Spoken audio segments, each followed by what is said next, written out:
Hi, everyone. I'm Bri Ana Wagner, and I'm the communications manager at Lawyer One. And today I'm very excited because I get to sit down with Jeff Weinstein, who is a Texas-based personal injury attorney. Thank you so much for joining us today. Brianna, thanks for having me. This is Yes. so exciting to be with you virtually. Yes. That's how we do things nowadays. What's amazing is that clients I have found are excited about this opportunity. Mhm. Everybody has a smartphone, and the Yes. idea that they can chat with me anytime they want and see me and me see them, it's really Right. great relationship building. Yes, yeah, it's definitely more accessible too. So you can always kind of fit in a phone call throughout your day rather than, and it's like an in-person meeting now, which is great. So let's just talk about what drew you to personal injury and kind of really what defines a personal injury claim in Texas. Sure, thank you. So I've been a lawyer for 32 years, and I look at myself here and I say to myself, man, where did it go? But yeah, 32 years, and I was Wow. really lucky. I grew up in a family of hardworking people, and my grandfather had a hardware store, and it was in a pretty tough neighborhood on the Mhm. south side of Fort Worth, Texas. And he had a great reputation, though, of being the guy that you could go to the Lowe's of the world and the Home Depots of the world, and if they didn't have it, you could always get it at my grandfather's hardware store. And Aw. he knew all the customers by name. He provided credit to them. Mhm. They didn't have the ability to pay. He didn't send out letters and say, you owe me money. He just wait, and he knew that they were going to pay. And it was really amazing. So a lot of great life lessons were learned there. And so I went to the University of Texas and I studied finance. And I had this dream I was going to be some kind of international banker, but even my Spanish is not very good. So law school was a good opportunity, and I went to law school. And the lessons that I've learned in my family from being in my family businesses are the kinds of things that I've carried in to our practice. And the great thing about personal injury law is it's this term. It's just people getting hurt, no matter how it happens, right, through the fault Mhm. of someone else. But the great thing about this particular line of work is you really do get to take care of people. And so it's just my roots. I mean, I'm not doing really anything differently than I did growing up, and it just feels so good to help people. Mhm. I got to tell you, it's just amazing. Yeah. I mean, and I think that's really important as well, is having an attorney that is passionate about what they do rather than just looking at it, from the evidence side or, the numbers side of things. It's nice to have that personal connection with someone. Yeah, people are special, and we're all Hmm. unique. And I'm truly blessed to have had the opportunity to help thousands of people in situations. Some of them maybe they could have done by themselves. Hmm. But most of them were situations that were pretty complicated that fortunately, because of my experience and things I've learned over the years and the ability to go to court and help people, that's the great equalizer. You can go to court and David versus Goliath, and you get to go toe to toe, and it's just special to help people. Hmm. And you've been doing this for 32 years, so you would know, what are the most common areas of personal injury that you see in the state of Texas? Sure. So car wrecks are almost always going to be the number one biggest type of thing you would think of as far as personal injury. I mean, Hmm. injuries on the job, there are slip and falls. Uh, the neighbor's dog can bite you. So there are, animal bite claims. But Hmm. any kind of situation where you're hurt, have to seek medical attention, and it was through no fault of your own.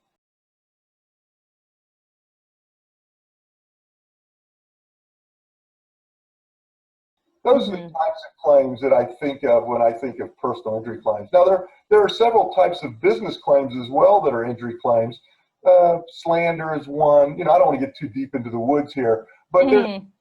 there's a lot of different claims that people can make when they've been injured by another person. Hmm. So something like an animal bite or a car accident, what would you say as far as the steps you recommend a victim of a personal, accident would they do as soon as it happens, ways to document to maintain evidence if they were to file later on? Yeah, so I think that's a really great question.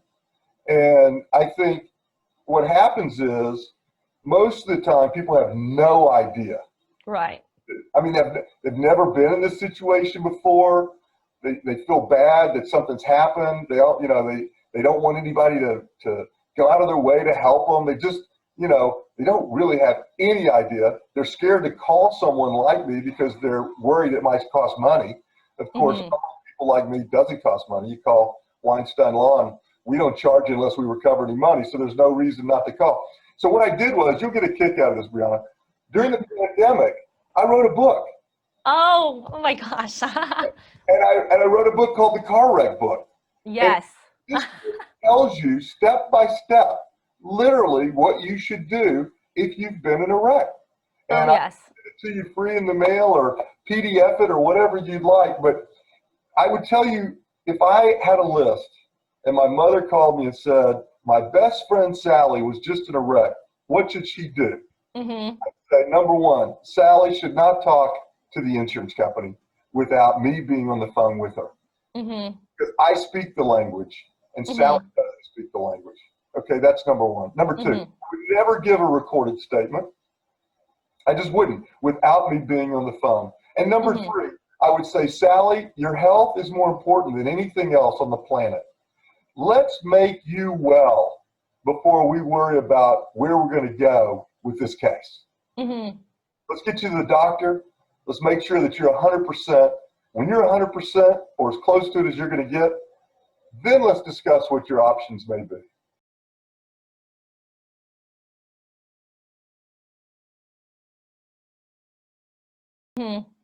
Right. I need to buy that book 100% because it's really something that you're not taught. It's something that you think you would be taught, but when you are in that situation, and we've all been in that situation where we're getting the calls from the insurance company, and I've heard stories about them, taking claims that they're offered because in your mind you're thinking you're getting, the settlement you deserve.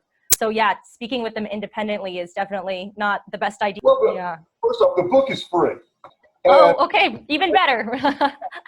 So, but remember this, and I know you've chat with a lot of lawyers. We're really lucky at Lawyer One to have so many amazing, good lawyers. Right. And you speak to a lot. And I think what's really important is people need to realize the statistics say that 65% of people never reach out to talk to a lawyer, even when they know they need to talk to a lawyer. So it's not, the insurance company model is to pay as little as possible.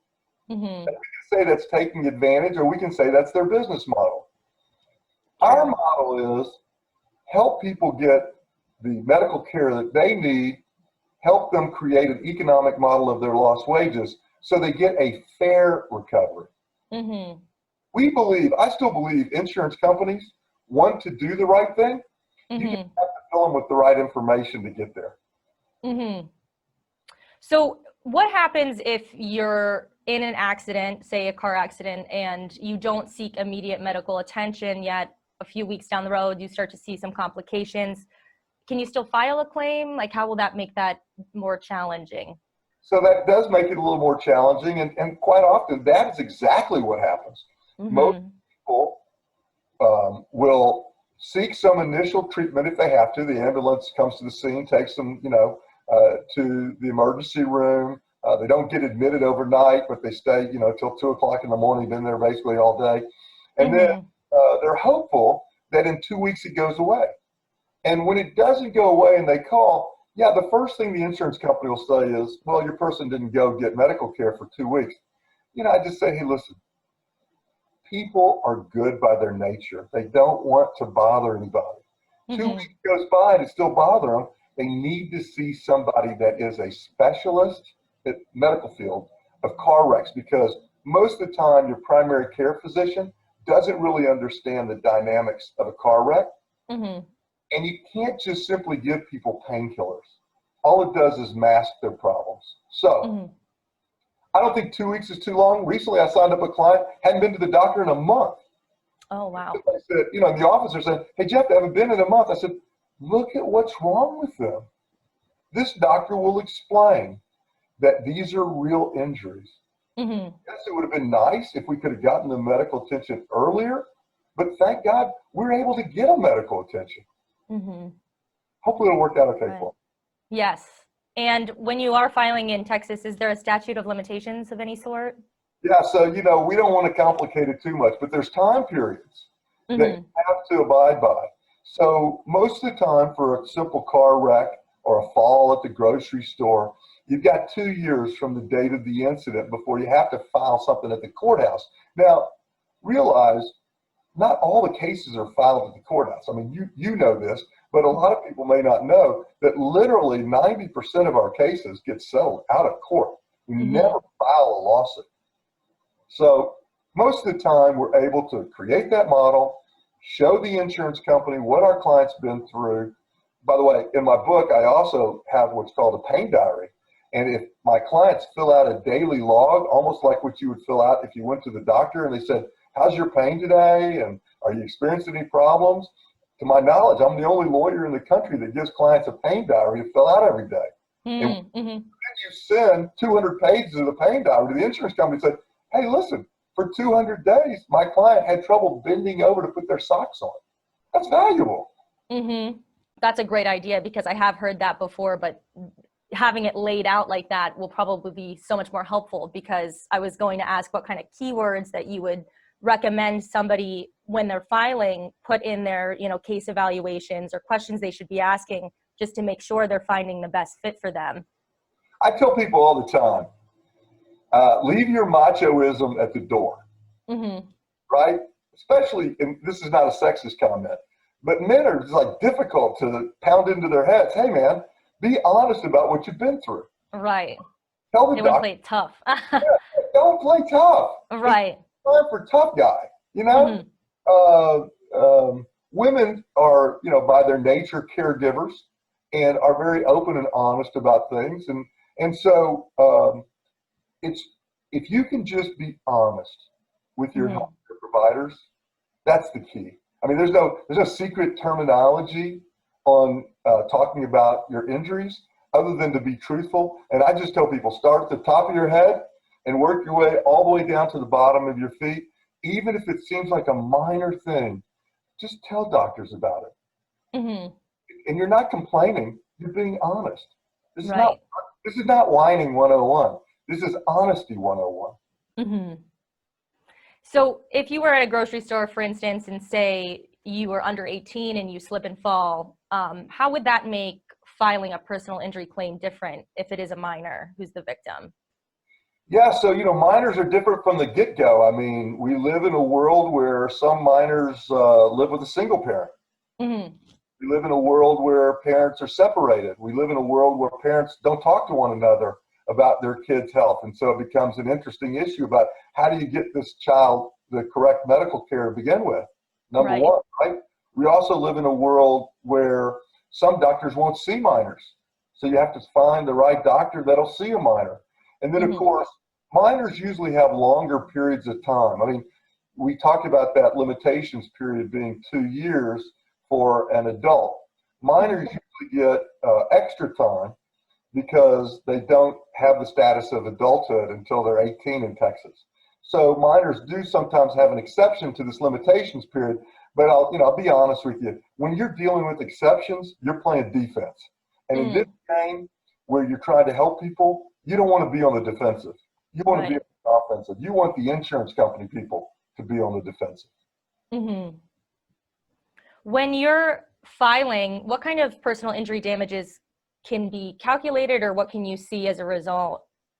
So another great question. In Texas, it's really pretty simple. You can just file like a 2-page petition that says X was hurt by Y and X has these damages and Y needs to pay. So we're very lucky because we just have kind of what's called notice pleadings in Texas. Okay. And so we don't have to put everything in a petition. The economic model is more about the person individually. Mm-hmm. Some people can have very little in the way of medical, but have tremendous daily inconveniences. And those are the kinds of things, you get back to the pain diary, you get back to keeping track of what people go through as a result of what they suffered. And that's the story. The story is, what has this person been through? So, for example, we've all been to houses where we looked in the bathroom and we said, wow, that little toilet area is pretty small. Okay, well, can you imagine if you can't bend down because you were in a wreck? How embarrassing it must be to tell somebody I had trouble toileting myself. These are the kinds of things that, you need someone like us that's heard it before, that realizes that you're in a safe place when you tell us, and that we can allow the insurance company to understand what you've been through. It's tough. It's really hard. These people, it's embarrassing. It's hard. Yeah, it's hard to admit that to anyone, let alone someone that you don't know. Can you imagine? So something happened. It wasn't your fault. And now you're being pried apart like an open book. You're used to it because you're an actress, right? You're tear the layers back, peel me apart, see the real me playing the part. Right. But trained in that area, people aren't trained to deal with this. They have these breaks. It's never happened before. And it's embarrassing, and it's frustrating, and it's saddening. It really is. It causes depression. So what we try to do is let them know everything about what you're going through is okay. We'll get through it together. Yes. And I guess my last question would then be, somebody who's never had an attorney before, what would you recommend they look for when searching for one, or just, even beginning their research and finding a good fit for them? Sure. I think that's a really great question. And, I think it's a little bit like dating. You don't fall in love every time you go out on a date. Just like you don't fall in love with people when you meet them right away. Some people grow on you. Some people you never want to see again. It's human nature. I'll tell you this. I've used this one question my whole life when I'm asking people outside my skill set something I should know. And here's what I say, especially to people that are interviewing me, which I love to be interviewed. If I'm a good fit for you, great. If I'm not, hopefully I gave you a little information that can help you. That was what it was all about, right? Right. I'm not the right fit for everybody. We know that. It's fine. I like to think most of the time we are, but if we're not, we're not. It's okay. But I ask people all the time, I say, what's the one thing, if you were in my shoes, you'd ask or want to know? So, for example, I hire an electrician to do a job for me, right? And I say, hey, what's the one question I should be asking here that I haven't asked? And I'm going to tell you, by and large, most people say to me, I've never been asked that question before. That's a great question. I'd want to know, if you plug this over here, is this going to work? Da, da, da, da. I said, okay, great, thanks. Is that the way it's going to work? And so it's all about the relationship, Brianna. The most important thing I give people is advice. You go to the cafeteria. Of course, you don't know. Your generation doesn't know anything about the cafeteria. But my generation still knows about the cafeteria. You go to the cafeteria, and the first thing was the salads. And then it was the entrees, then it was the vegetables, then it was the desserts, and then it was the breads, and then it was the drinks. And you, person working back there, what's the entree that was made fresh today that wasn't just heated up for today? So, today, the chicken fried steak, Ms. Ima made that chicken fried steak. I watched her this morning. Okay, I think maybe I should have the chicken fried steak. We need people that are in my office as clients to say, you know what? Jeff really does try to explain it to me. His folks do a nice job explaining to me. I like him. And I think they're really giving me good advice. And if I listen to their advice, I think something good's going to happen. And that's ultimately what needs to happen. Well, thank you so much for talking to us today, Jeff. I think everything that you said is really amazing advice, even just from this. So we really appreciate it. And if you are in the state of Texas looking for personal injury representation or interested in reading The Car Wreck, check out Mr. Jeff Weinstein. Thank you so much. Brianna, thank you so much. I could chat with you about this all day. I love it. So I know. Thank you.